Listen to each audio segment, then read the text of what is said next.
Assalamualaikum warahmatullahi wabarakatuh. Jumpa lagi kita di Edelin Family. Baik, di kesempatan kali ini saya akan bahas mengenai solusi untuk yang tidak bisa menggunakan lensa progresif. Makanya, simak.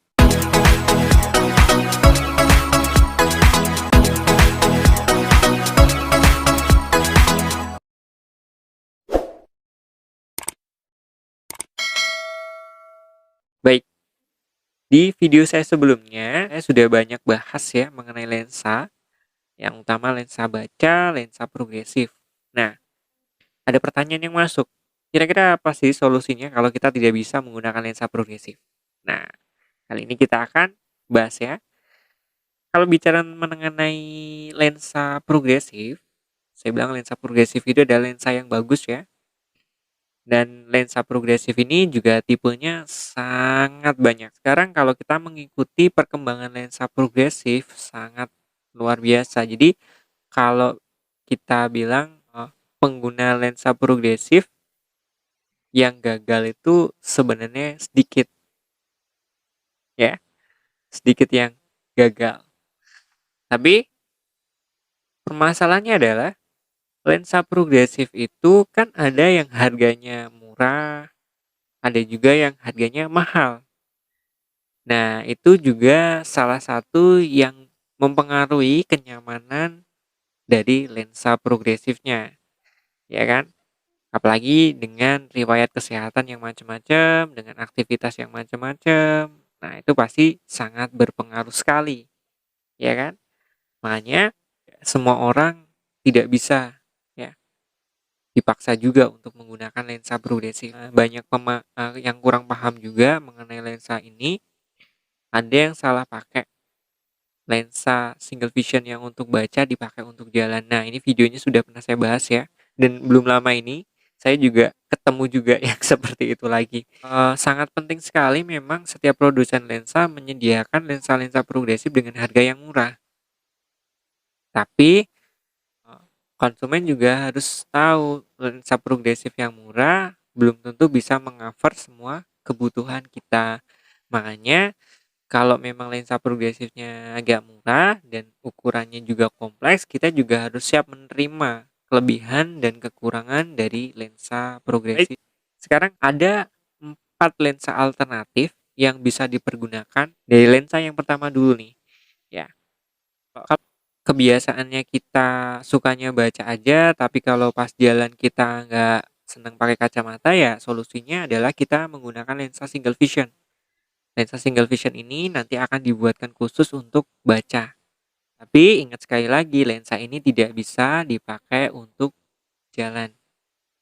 Ya, lensa ini akan stabil atau nyaman dipakai antara jarak 30 sampai dengan 40 cm.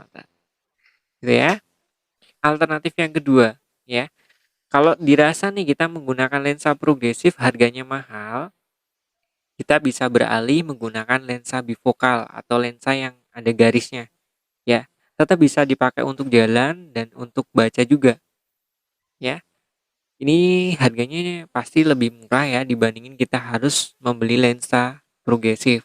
Tapi kalau kekurangan lensa ini, dia ada lompatan bayangan cukup jauh ya, karena dia tidak memiliki jarak medium. Selain itu, kalau dari segi kosmetik, lensa ini tampak ada pembatasnya. Makanya ada beberapa orang yang mungkin tidak suka ya menggunakan lensa ini. Tapi lensa ini bisa menjadi alternatif untuk menunjang aktivitas kita yang harus memakai ukuran baca dan ukuran jauh. Baik, kita lanjut. Yang ketiga. Yang ketiga adalah lensa office. Nah, lensa office ini sudah tergolong lensa dengan generasi yang terbaru. Ya, lensa office ini akan nyaman dipergunakan ya atau khusus dipergunakan untuk jarak baca dan jarak medium. Ini cocok sekali buat bapak-bapak atau ibu-ibu yang suka menggunakan komputer ya, PC dengan jarak medium dan baca. Nah, ini sangat luar biasa ya. Karena kelebihan lensa office ini ya, karena dia cuma ada dua jarak ya, medium dengan baca, makanya untuk medium sama bacanya posisinya dia lebih luas. Pasti akan lebih nyaman kalau untuk aktivitasnya sering di depan PC. Ya, sangat nyaman. Tapi kekurangan dari lensa office ini, dia tidak bisa dipakai untuk melihat jauh. Berikutnya ini sih masih jarang ya, atau mungkin masih asing juga. Atau mungkin dengan di luar sana ada sebutan lain untuk jenis lensa ini. Lensa yang saya kenal ini namanya lensa Smart Vivo. Mungkin kalau masih yang bingung dengan lensa ini bisa hubungi saya kalau ingin tahu di mana bisa mendapatkan lensa ini. Lensa Smart Vivo ini ya, dia prinsipnya hampir sama dengan lensa bifokal ya, tapi dia polos, tidak ada batasnya. Hampir sama kayak lensa progresif, tapi cara kerjanya hampir sama kayak lensa bifokal. Jadi untuk jauh sama bacanya luas, harganya tidak semahal kalau kita beli lensa progresif yang premium. Nah, ini mungkin bisa salah satu alternatif juga yang tidak bisa menggunakan lensa progresif.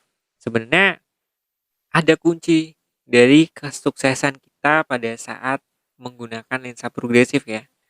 Ini yang sangat penting sekali. Yang pertama ya, itu adalah kita mau beradaptasi menggunakan lensa ini. Insya Allah kita bisa menggunakan lensa progresif. Yang kedua adalah proses pengukuran ukuran lensanya. Ya, kalau ukuran lensanya kita sudah bagus, sudah benar, insya Allah juga kita pasti juga bakal nyaman pakai lensa progresif. Selanjutnya adalah pemilihan bingkai dan pemilihan lensanya.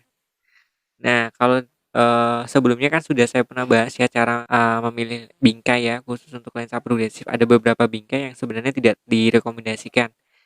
Nah, itu mungkin bisa jadi salah satu pandangan juga pada saat kita memilih bingkai untuk lensa progresif. Berikutnya adalah pemilihan lensa. Jadi gini, seperti saya tadi bilang bahwa lensa progresif itu desainnya bervariasi. Ya, ada yang didesain untuk orang yang aktivitas di dalam ruangan, ada yang di luar ruangan, ada yang diseimbangkan. Ada juga yang khusus untuk orang yang suka olahraga, ada khusus lensa progresif yang untuk bingkai melengkung dan macam-macam. Makanya pada saat membeli lensa progresif dikonsultasikan juga. Ya, berikutnya adalah proses pemasangannya. Nah, ini sangat penting juga. Jadi proses pemasangan lensa progresif ini juga sangat penting ya. Jadi memang benar harus disetting dengan baik. Ini juga salah satu kunci sukses kita dalam memakai lensa progresif. Berikutnya adalah kesadaran diri kita untuk menerima lensa progresif ini, baik kelebihan dan kekurangannya. Karena seperti saya tadi bilang, lensa progresif itu tipenya bervariasi.